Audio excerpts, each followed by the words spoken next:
ये जो डेयरिंग है इनको सत्ता जब से हासिल हुई है, ये डेयरिंग उसी से आई है। भाजपा को चाहिए कि अगर उसमें इंसानियत है तो ऐसे दरिंदों पर और ऐसे दरिंदी वाली सोच वाले संगठनों पर बैन लगाया जाए। क्या प्रशासन क्या कर रहा है? जब ऐसे खुले आम तौर पे ऐलान होते हैं तो प्रशासन सोया होता है। और ये सिर्फ ऐलान नहीं होते, इस पर प्रैक्टिकल 50 केस थानों के अंदर में आते हैं, इस पर प्रैक्टिकल हो चुका है। कई चीज़ों में ऐसा होता है कि मुस्लिम नाम से, अभी ये देख ही रहे हो आप, मुस्लिम नाम से बंदे को लाया जाता है, बच्चियों को फंसाया जाता है, फिर उनको बॉर्डर वाले एरिया में कुछ टाइम रखा जाता है, नौकरानी बना के इस्तेमाल किया जाता है, उसके बाद में बेच दिया जाता है जब दिल भर जाता है। तो ये बच्ची के साथ भी खुदा ना करे ऐसा हो सकता था, लेकिन अल्हम्दुलिल्लाह सुन्नी यूथ फोर्स के जो नौजवान हैं उन्होंने मेहनत करी, इसके पीछे उसको भिड़ कर रहे। 3 महीना लगा लेकिन उस बच्ची को वापस ला के। सोशल मीडिया पे काफ़ी ऐसे संगठनों के वीडियोस वायरल हो रहे हैं जिसमें वो लोग साफ साफ ऐलान कर रहे हैं कि मुसलमानों की बच्चियों को घरों से उठाया जाए। बिल्कुल प्लानिंग के तहत, पूरा प्लानिंग भी वो लोग शेयर कर रहे हैं वीडियो अपना सोशल मीडिया पे। लेकिन अफसोस की बात है कि काफ़ी ऐसे हमारे मुस्लिम माँ बाप हैं जो अपनी बच्ची पे शक करना भी नहीं चाहते, जबकि होता ये है कि काफ़ी 1 महीने 2 महीने या फिर 1 साल के बाद में नतीजा सामने आता है कि उनकी लड़की भाग गई। तो इस वक्त हम लोग यशोधरा नगर पुलिस स्टेशन में, और हमारे साथ में एमडीपी पार्टी और सुन्नी यूथ फोर्स के नौजवान हैं। तो यहाँ पे जो केस अभी हुआ है वो अभी पिछले वीडियो में आपने देखा, उसी के ताल्लुक से फ़हीम रज़ा साहब अपने कुछ विचार व्यक्त करना चाहते हैं। देखिए, 2014 के पहले हमने देखा कि अगर ये लावा एंगल होता था तो हम मान लेते थे उसको, लेकिन 2014 के बाद से, जब से भाजपा की सरकार आई है और कुछ ऐसे उग्रवादी संगठन एक्टिव हुए उसके बाद भाजपा के संरक्षण में, उसके बाद में सारी चीज़ें, ये लॉ एंगल नहीं होता, ये प्लानिंग के तहत हो रहा है। 2014 के बाद में हमने ये मामला इतने देखे, ये 6-7 सालों में हमारा इतना एक्सपीरियंस हुआ कि ये लॉ एंगल के थ्रू लड़कियां जाती है, बट इसके पीछे प्लानिंग होती है। गवर्नमेंट को और एटीएस को और जो भी हमारे गवर्नमेंट के जो भी डिपार्टमेंट है, इनको इनके ऊपर कड़ी नज़र रखनी चाहिए, क्योंकि प्लानिंग के तहत हो रहा है। कई केसेस में हमने ये देखा कि कई लड़कियों को यहाँ से लेकर तो गया प्यार मोहब्बत के चक्कर में, लेकिन हुआ बाद में उनका ये कि उनको कहीं भेज दिया गया, या तो ह्यूमन बॉडी पार्ट का जो बिज़नेस है वो स्पेशली मुस्लिम लड़कियों के थ्रू हुआ है, और उनके बॉडी के पार्ट निकाल के बेचा गया, या उन्हें गलत कामों में मुब्तला किया गया, या फिर दिल भर जाने के बाद में उन्होंने उनको दफन कर दिया, या कुएं में डाल दिया, या नदियों में बहा दिया। ऐसे 50 एग्जाम्पल्स हैं हमारे पास आपको डॉक्यूमेंट्री मिलेगी कि ये सारी चीज़ें हुई है। अभी ये हाल ही में भोपाल का जो केस था, 2 लड़कियों के साथ जो हुआ है, उनको भी शादी का झांसा दिया गया। वो गरीब परिवार से थी, वहाँ नौकरी करने आई, रेंट पे रहती थी, उनके साथ क्या हाल हुआ ये सारी दुनिया जानती है। तो ये जो है, ये अब लॉ एंगल नहीं है। फैमिली को ध्यान देना चाहिए कि ये पहले हुआ करता था लॉ एंगल, लेकिन अब प्लानिंग के तहत हो रहा है। आरएसएस के संगठन कॉलेजों के अंदर घुसे हुए हैं, ये कि इनकी लड़कियों को फंसाया जाए, इनको जो है अपने साथ लाया जाए, इनको सपोर्ट करते, इनको फाइनेंशियल सपोर्ट से लेके हिम्मत देने का काम भी कि तुम करो, हम देख लेंगे, हम तुम्हारे साथ खड़े हैं, और फिर इनको अपने घरों से निकाल कर फिर इनके साथ जो दुर्गति होती है वो हम लोगों के सामने है।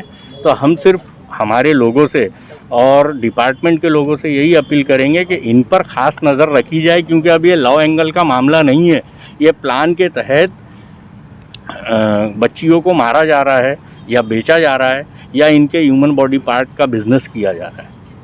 और ये जो कुछ भी हो रहा है बाकायदा पूरा ऐलान करने के बाद ही हो रहा है, बाकायदा, है ना। सोशल मीडिया पे इनके संगठनों के वीडियोस वायरल हो रहे हैं कि हम ऐसा करेंगे। हाँ, तो ऐलान करके कर रहे हैं। ये जो डेयरिंग है इनको सत्ता जब से हासिल हुई है, ये डेयरिंग उसी से आई है। भाजपा को चाहिए कि अगर उसमें इंसानियत है तो ऐसे दरिंदों पर और ऐसे दरिंदी वाली सोच वाले संगठनों पर बैन लगाया जाए। क्या प्रशासन क्या कर रहा है? जब ऐसे खुले आम तौर पे ऐलान होते हैं तो प्रशासन सोया होता है, और ये सिर्फ ऐलान नहीं होते, इस पे प्रैक्टिकल 50 केस थानों के अंदर में आते हैं, इस पे प्रैक्टिकल हो चुका है। कई चीज़ों में ऐसा होता है कि मुस्लिम नाम से, अभी ये देख ही रहे हो आप, मुस्लिम नाम से बंदे को लाया जाता है, बच्चियों को फंसाया जाता है, फिर उनको बॉर्डर वाले एरिया में कुछ टाइम रखा जाता है, नौकरानी बना के इस्तेमाल किया जाता है, उसके बाद में बेच दिया जाता है जब दिल भर जाता है। तो ये बच्ची के साथ भी खुदा ना करे ऐसा हो सकता था, लेकिन अल्हम्दुलिल्लाह सुन्नी यूथ फोर्स के जो नौजवान हैं उन्होंने मेहनत करी इसके पीछे, उसको भिड़ कर रहे। 3 महीना लगा लेकिन उस बच्ची को वापस ला के रहे। काफ़ी हमने ऐसे वीडियोस देखे जिसमें बाकायदा लड़की को लेके गया, कुछ सालों के बाद में उसको बच्चा होने के बाद में छोड़ दिया। अब लड़की के माँ बाप भी उसे एक्सेप्ट नहीं कर रहे हैं और वो लड़के ने भी उसे छोड़ दिया। दोनों तरफ से लड़की की जिम्मेदारी। देखिए असल में एक केस हमारे सामने ऐसा आया था कि एक बच्ची थी जिसने माँ बाप की नाफरमानी करके गैर मुस्लिम के साथ शादी की। शादी करने के बाद में उसने उसको एक झोपड़पट्टी वाले एरिया में रखा। बोलना नहीं चाहिए, मुझे शर्म आती है ये चीज़ बोलने के लिए। वो एक नंबर का दारूबाज इंसान था। उसने जब तक उसके मज़े लूटना चाहा लूटा, उसके बाद में जब उसे शौक पानी करने के लिए पैसा नहीं मिला तो उसने अपनी बीवी से गलत काम करवाया। काफ़ी साल, 3 साल 4 साल उसने वो सब गलत काम करवाते रहा। लास्ट हर चीज़ की एक स्टेज होती है, लड़की से बर्दाश्त नहीं हुआ।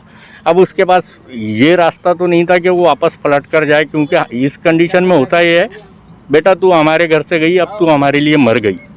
तो ये इनके लिए बेनिफिशियल होता है कि उसके सपोर्ट में कोई खड़ा नहीं होता है। अब उसको फैमिली से कोई सपोर्ट नहीं था, जिसकी बुनियाद पे उस बच्ची ने क्या करी, एक कुएं में कूद गई। लेकिन कुछ लोगों को पता चला वो कूदी तो उसकी जान बचा ली गई। उस बच्ची को कुएं से निकाल लिया गया। फिर हमारे कुछ लोग उस बच्ची से कांटेक्ट किए तो उसने ये सारा माजरा बताया। फिर हम उस बच्ची की माँ से मिले, उनको ये सारी चीज़ें बताए तो माँ ने एक्सेप्ट की। आज वो बच्ची सही सलामत है। तो मैं अपनी बहनों से ये अपील करना चाहता हूँ कि देखिए ये लव एंगल के ट्रैप में मत फंसिए। आप लोगों को शुरुआत में ये लव ही लगता है और इसको दिखाया जाता है वैसा, लेकिन ये बहुत बड़ा जुर्म है, इसके पीछे बहुत बड़ी प्लानिंग है, इससे संभल कर रहे। मैं इरफान रज़ा खान, सुन्नी यूथ फोर्स नागपुर शहर उपाध्यक्ष। अभी आपने फ़हीम भाई और हारिस भाई की ज़बानी सुनी कि यशोधरा पुलिस चौकी में जो आया गया, जो एक बच्ची का मसला था। होता क्या है, मैं आपको एक बात बताऊं, उत्तर नागपुर के अंदर, और उत्तर नागपुर ही नहीं, मेरे हिसाब से तो नागपुर शहर के अंदर हुआ ये जा रहा है अभी कि मुस्लिम बच्चियों को सिर्फ यूज़ किया जा रहा है। कोई संगठन से या कोई बजरंग दल बोलो, आरएसएस बोलो, ये लोगों की एक प्लानिंग चलती हुई आ रही है कि इनको सिर्फ एक टारगेट बनाया जाए और इनकी बच्ची को यूज़ करके छोड़ा जाए। और ऐसे कई मसले और कई ऐसे काम सुन्नी यूथ फोर्स ने हल करिए और इसको काम तक के अंजाम तक के पहुंचाइए। सिर्फ मैं एक यही बात करना चाहता हूं नागपुर शहर के लोगों से और ख़ास करके अहले सुन्नत वल जमात के लोगों से, क्योंकि आप अपने घर का माहौल चेंज करिए। आप सबसे पहले तो अपने बच्चियों पे ताकीद करिए और अपने बच्चियों को दीनी तालीमात दीजिए दुनिया के साथ साथ।